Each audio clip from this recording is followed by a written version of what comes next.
Bonjour et bienvenue sur Libère-toi, le podcast dédié à ton épanouissement personnel. Je suis Aurélie, thérapeute en psychogénéalogie. Je t'invite dans ce podcast à une réflexion profonde sur la libération de tes schémas répétitifs et la guérison des traumas relationnels passés. Spécialisée dans la compréhension de la blessure d'abandon, nous mettrons ensemble particulièrement l'accent sur la dépendance affective. Tu es maintenant connecté à Libère-toi, le podcast où nous explorerons ensemble des thématiques qui peuvent bloquer ton épanouissement. Ici, je te propose de parler de manière authentique et accessible de sujets du quotidien pour éclairer nos chemins. Au fil des épisodes, nous explorerons divers aspects de nos vies, partagerons des histoires inspirantes et je mettrai à ta disposition des outils pratiques pour t'aider à cheminer vers ta véritable essence, à ton propre rythme et en résonance avec qui tu es. Prépare-toi à plonger avec moi dans ce voyage captivant de la découverte de soi. Bienvenue sur Libère-toi. Bonjour, c'est Aurélie. Aujourd'hui, on va parler du mensonge, on va parler de croyances limitantes ensemble. Alors, cet épisode, il arrive parce que je me suis rendu compte que je t'ai menti. Je t'ai menti parce que je me suis menti à moi-même. Alors, on pourrait débattre sur la justesse du mot mensonge. Est-ce que c'est vraiment un mensonge lorsqu'on n'en a pas conscience ? Alors, clairement, c'est quelque chose que je me disais à moi-même et je ne me suis jamais dit un seul instant que ça n'était pas la réalité. Mais dans tous les cas, je t'ai transmis une information qui n'était pas juste et je me dois de remettre les choses à leur place avec toi. Et je vais d'ailleurs décrypter avec toi comment faire si ça t'arrive à toi aussi. Alors avant de poursuivre, il semble judicieux de t'inviter à t'abonner au podcast pour ne pas rater les prochains épisodes. Pense également à le liker et à commenter l'épisode pour qu'il puisse toucher un maximum de personnes. Je te remercie vraiment beaucoup pour ça. Alors concernant ce fameux mensonge, eh bien je te dis depuis longtemps maintenant que c'est simple mais pas facile. C'est vraiment une phrase que je répète, que je répète. C'est simple mais c'est pas facile. Et c'est également ce que je me dis depuis longtemps.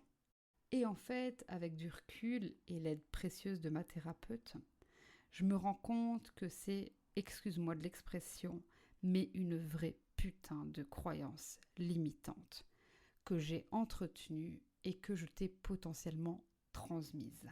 Avant d'aller plus loin, je tiens vraiment à m'excuser pour ça. C'était tellement ancré et finalement devenu naturel pour moi que je ne l'ai pas vu. C'était tellement évident que je l'ai répété, que je l'ai nourri. Et les mots sont d'une puissance étonnante et il m'a fallu beaucoup de temps pour m'en rendre compte. Alors aujourd'hui, je vais déconstruire cette croyance avec toi. Parce que j'ai pris conscience qu'en fait, ça peut être simple et facile. Pourquoi faudrait-il que ce soit difficile, en fait ? Notre pensée crée la réalité. Donc si je pense que ça doit être simple mais pas facile, eh bien ça sera simple et pas facile. Et c'est exactement la même chose pour toutes tes pensées et toutes tes croyances. Et c'est d'ailleurs ainsi qu'elles deviennent limitantes. Donc en fait, c'est nous-mêmes qui créons ça. Oui, malheureusement, je suis désolée de te le dire, mais c'est comme ça. Alors, ce n'est pas parce que tu le sais que ça change.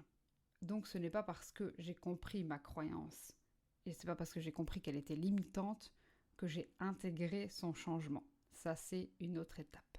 Donc en fait, tout ce qu'on prend pour acquis et qui nous limite sont donc des pensées et des croyances limitantes. Et ça n'est absolument pas la réalité. Il n'y a en fait pas une réalité, une vérité, mais juste le moment présent. Alors même si je comprends et que je connais ce concept d'impermanence et d'énergie, ça n'est pas pour autant que son application est effective tout le temps. Alors elle l'est par exemple quand je te dis que tu es le seul à savoir ce qui est bon pour toi, mais pour autant, sans s'en rendre compte, eh bien on entend et on voit chaque jour plein de choses qui modifient notre réalité. Et c'est potentiellement ce que j'ai fait en te répétant régulièrement ma propre croyance. Alors je me suis demandé sur quoi m'appuyer pour m'aider dans cette construction, ou plutôt dans cette déconstruction, pour m'aider à avancer sur ce chemin où sont implantées des croyances et pensées, qu'on ne voit même pas. Et puis, au fur et à mesure de ma réflexion, ça m'a ramené aux 7 lois du karma. Alors cette fois-ci, je vais être prudente. Je te délivre ceci comme une opportunité, comme une possibilité d'ouvrir un champ des possibles, mais absolument pas comme une vérité, comme tu peux maintenant te l'imaginer. Alors, je vais t'expliquer c'est quoi les 7 lois du karma, et puis je vais te les mettre en lien avec cette possibilité de faire évoluer tes pensées et tes croyances. Tu comprendras de toute façon à la fin où ça nous mène. Les 7 lois du karma, elles sont, donc la première loi, c'est la loi de cause et d'effet. Toute action entraîne une réaction correspondante. La deuxième loi, c'est la loi de la création. Nous sommes co-créateurs de notre réalité à travers nos pensées, paroles et actions. La troisième loi, c'est la loi de l'humilité. Nous devons accepter ce que nous atterrons dans notre vie, que ça soit bon ou mauvais. La quatrième loi, c'est la loi de la croissance. Le changement est inévitable et nécessaire à notre croissance personnelle. La cinquième loi, c'est la loi de la responsabilité. Nous sommes responsables de ce qui nous arrive dans notre vie. La sixième loi, c'est la loi de la connexion. Tout est interconnecté dans l'univers, chaque action ayant des répercussions sur le tout. Et la septième dernière loi, c'est la loi de la focalisation. Nous attirons dans notre vie ce sur quoi nous concentrons notre attention et notre énergie. Ok, mais comment on se sert de ces lois face à nos pensées et nos croyances? On peut reprendre chaque loi par rapport à la croyance ou à la pensée qu'on a, et on peut ainsi la reformuler pour qu'elle puisse correspondre à chacune des lois. Alors je vais te donner l'exemple par rapport à ce fameux entre guillemets mensonge du c'est simple mais pas facile. Par rapport à la première loi de cause et d'effet, puisque je pose l'action, puisque j'ai la pensée que c'est simple mais pas facile, si je reste là-dessus, ça le sera. Cause-effet. Et donc si je modifie en simple et facile, ça le sera également. Donc ça, c'est par rapport à la première loi. Ensuite, on a la loi de la création.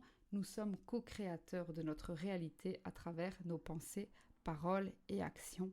Et c'est donc par rapport à cette loi-là où je me suis rendu compte que le mensonge que je me faisais à moi-même, cette croyance limitante que j'avais, elle a pu se coller à toi, puisque on co-crée ensemble, puisque mes pensées et mes paroles ont pu venir co-créer une partie de ta réalité puisque tu m'as entendu la dire. Et donc, c'est en posant cette action dans ce podcast que je souhaite co-créer une autre réalité. Il y a ce fameux passage à l'action pour passer de la prise de conscience à la mise en conscience dont je parle régulièrement en psychogénéalogie. Pour moi, c'est vraiment là que ça vient jouer dans cette deuxième loi de création. Alors ensuite, on a la loi de l'humilité. Alors, si j'avais cette croyance limitante et que je l'ai transmise, c'est parce que ça devait être. Et c'est ok. Il n'est absolument pas question de me blâmer ou de blâmer qui que ce soit d'ailleurs pour ça. Et donc, au même titre que si ça a résonné chez toi, c'est parce que ça devait et que c'était juste à ce moment-là. Mais à partir de maintenant, il t'est possible de prendre une autre route. Et c'est là la loi de l'humilité, c'est que on attire ce que on doit attirer. Et donc si tu m'entends aujourd'hui, potentiellement c'est parce que tu devais l'entendre. Alors ensuite, il y a la loi de la croissance. Le changement est inévitable et nécessaire à notre croissance personnelle. Et donc oui, effectivement, nous sommes tous faits pour changer. Et il y a un dicton qui dit que rien n'est permanent sauf le changement. Et donc c'est vraiment à travers cette loi qu'on accède à cette idée de changement, à cette idée de modification, de se dire que tout est changement. Donc c'est pas parce que je le pense aujourd'hui que je le penserai à nouveau demain. Et donc ce n'est pas parce que j'ai dit, que j'ai redit et que j'ai pensé pendant très longtemps que c'était simple mais pas facile, qu'aujourd'hui, ça doit rester. Non, aujourd'hui, ça peut être simple et facile. Alors ensuite, il y a la loi de la responsabilité. Nous sommes responsables de ce qui nous arrive dans notre vie. J'accorde vraiment une importance majeure à cette loi. La responsabilité, je trouve que c'est vraiment quelque chose qui est hyper important dans notre société. Alors ma responsabilité, c'est de te dire que je me suis trompée et de te montrer qu'on peut changer, qu'on peut évoluer en fonction de qui on est. C'est d'ailleurs ce que je fais à travers mes accompagnements. Et il en est de la tienne, c'est ta responsabilité de prendre un autre chemin, de prendre une autre voie. C'est vraiment en fonction de toi et de qui tu es. C'est là ta responsabilité. Alors ensuite, il y a la loi de la connexion. Tout est interconnecté dans l'univers. Chaque action a des répercussions sur le tout. Alors c'est ce qu'on pourrait appeler de la systémique. C'est ce que j'explique également lorsqu'on travaille notre arbre généalogique. C'est que c'est comme si lorsqu'on bouge une pièce d'un puzzle, les autres pièces vont aussi bouger pour que le puzzle puisse rester à sa place. Et donc chaque action qu'on pose va venir créer des modifications sur l'autre. C'est aussi un peu comme le ricochet. Dans l'eau, la pierre va tomber à un endroit et pour autant, les vagues vont aller beaucoup plus loin. C'est le même principe. Et donc l'action que je pose aujourd'hui aura une répercussion plus large. Donc l'action que je pose aujourd'hui de modifier ma croyance et de l'intégrer, je ne vais pas juste poser l'intention, mais je vais bien l'intégrer, ce sera beaucoup plus large que l'intention et l'action. Et inversement, lorsque mon environnement évolue à son tour, il aurait une répercussion plus large et donc une répercussion sur moi. Alors là, je te rappelle l'importance du coup d'être bien entouré, comme j'ai déjà pu t'en faire part dans une précédente vidéo YouTube, parce que bien sûr, ça a une répercussion sur nous. Et puis finalement, il y a la loi de la focalisation. Nous attirons dans notre vie ce sur quoi nous concentrons notre attention et notre énergie. Cette loi, elle m'a beaucoup intriguée, parce que j'ai réellement dépensé beaucoup d'énergie dans ma fameuse croyance que tout était simple mais pas facile. Et donc en fait, je l'ai alimentée, cette croyance. Et quand on n'alimente pas quelque chose ou quand on ne prête pas attention à quelque chose, ça ne prend tout simplement pas de place dans notre vie, alors que si on l'alimente, qu'on y prête attention, ça prend beaucoup plus de place. Cette loi, elle me renvoie à nouveau au choix qu'on a de se focaliser sur ce qu'on désire. Et donc, si on ne désire pas quelque chose, ne dépensons pas notre énergie là-dedans. Voilà un peu un récapitulatif de ces lois et de comment moi je les ai mis en lien avec ma croyance limitante. Donc, en conséquence, à travers ces lois, je ne te dirai même pas que c'est simple et facile. Je te dirai que c'est, point. Ça est, voilà, il n'y a rien à rajouter en fait. Et que nous expérimentons tous à notre façon. Il existe une multitude de possibilités d'exploration. Il n'y en a pas une qui est meilleure qu'une autre. Elle l'est peut-être plus juste à ce moment-là, sur ce moment. C'est la connexion à toi et à ton cœur qui te permettra vraiment de vivre cette impermanence. Et c'est complètement OK. J'ai encore des croyances et des pensées limitantes, mais je sais qu'elles sont impermanentes et qu'il m'est possible de les modifier. Alors demande-toi si ce que tu te répètes t'élève ou te bloque. Et la réponse que tu obtiendras ne sera peut-être pas la même qu'hier ou que celle que tu auras demain, mais elle te permettra d'avancer dans tous les cas.